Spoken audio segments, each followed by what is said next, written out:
না, আজকে ইট টানতে মেলা কষ্ট হয়ে যাচ্ছে, মনে হচ্ছে না বেশিক্ষণ টানতে পারবা না। কিরে এ জয়, তোর বাপ সব কি? তুই সকালবেলা কখন কাজে আইছিস? ভাই, মেন কথা হচ্ছে আজকে আমার শরীরটা মেলা অসুস্থ, এই জন্যই কাজে আসতে দেরি হয়ে গেছে। তুই অসুস্থ? প্রত্যেকদিন সকালবেলা দেরি করে কাজে আসবি, আর আইসে আমি যখনই জিজ্ঞেস করব তখনই কোনো না কোনো অজুহাত দেখাবি। এটা তো তোকে প্রত্যেক দিনের অভ্যাস হয়ে গেছে। ভাই, সত্যি আমি 3 দিন ধরে খুব অসুস্থ। আচ্ছা ঠিক আছে, তাহলে কাজ করতে লাগ, আমি ব্যাংকের থেকে একটু ঘুরে আসতেছি। ভাই যায়েন না, দাঁড়ান, আপনার সাথে আমার কিছু কথা আছে। আবার কি কথা কবি? ভাই কিভাবে যে বলবো, আমি তো আপনার কথাটা বলার সাহস পাচ্ছি না।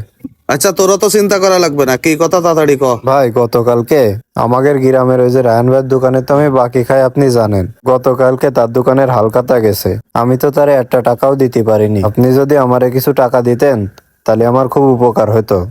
এই শুরু হয়ে গেছে, তোকের সাথে যখন একটু ভালো ব্যবহার করি তখনই তোকে টাকার দরকার হয়। আচ্ছা ঠিক আছে, তুই কাজ করতে লাগ, আমি ব্যাংকের থেকে ঘুরে এসে টাকা দিবানে। আচ্ছা ভাই, আমি কাজ কমপ্লিট করে রাখবানে।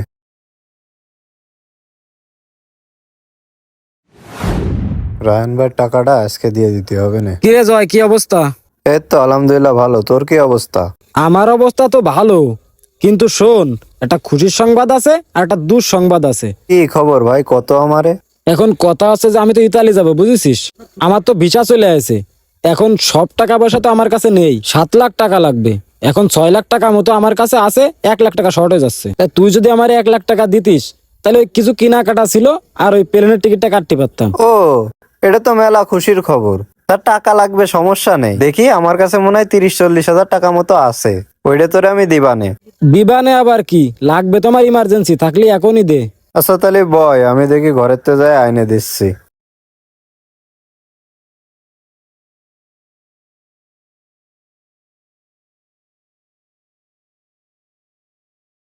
এই নে ভাই, কত আছে এতে? দেখ 30 হাজার টাকা আছে।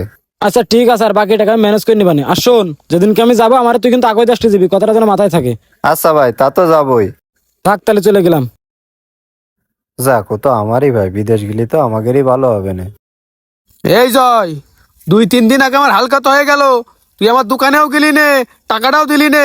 তোর ভাবসাব কি? হ্যাঁ ভাই আসলে আমি 3-4 দিন ধরে অনেক অসুস্থ, তাই আপনার দোকানে যাই আপনার সাথে দেখা করতে পারিনি। আর টাকাটা দিতে চাইলাম, কিন্তু আমার স্বাস্থ্য ভাই আছে না শামীম, ও তো আবার বিদেশ যাচ্ছে, এই জন্য ওরে কিছু টাকা দিছি। এখন হাতে তো কোনো টাকা পয়সা নেই। শোন, তোর হাতে টাকা নেই তা আমি কি করব?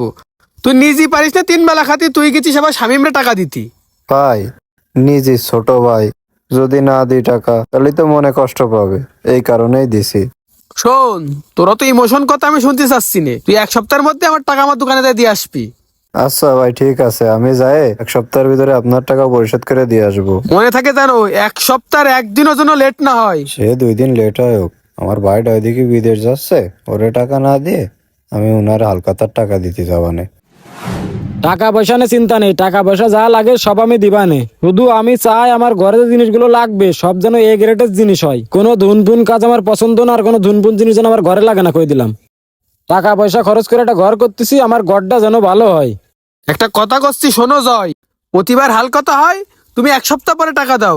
এবার হালকাতার 10 দিন আগে তোমারে বলে গেলাম, মনে থাকে জানো, টাকাটা সময় মতো যায় দিয়ে আসবা। আচ্ছা ভাই। এই আমাকে শামিম না? কিরে ভাই, আমার তুই বিদেশেতে কবে আসলি? কিরে গায়ে হাত দিচ্ছিস কেন? শার্টে ময়লা হয়ে যাবে তো। কি ব্যাপার, তুই আমার ভাই, তোর গায়ে আমি হাত দিতে পারবো না? কিসির ভাই? তুই আমার 30 হাজার টাকা দিছি বলে জেনে শুনে রাস্তাঘাটে আমার গায়ে হাত দিবি না? কিনে তোর টাকা ধর। কি ব্যাপার শামিম, তুমি তোমার ভাইয়ের সাথে এরকম ব্যবহার করতেছো কেন? আর তোমার ভাই কত কষ্ট করে তোমার 30 হাজার টাকা দিয়েছে তুমি জানো? কিসির কষ্ট? 30 হাজার টাকা দিয়েছে আবার এর জন্য কিসির কষ্ট? 30 হাজার টাকা তো আমার 2 ঘন্টার ইনকাম। শোনো শামিম, এই 30 হাজার টাকা তোমার কাছে 2 ঘন্টার ইনকাম হতে পারে, কিন্তু ওর কাছে এই 30 হাজার টাকা অনেক বড়। আরো কত কষ্ট করে এই 30 হাজার টাকা তোমার দেশে তুমি জানো? ও আমার গত 2 বছরে হালকাতার বাকি টাকা সেইটাও দিইনি, না দিয়ে সেই টাকা রেখে তোমার এই 30 হাজার টাকা দেশে।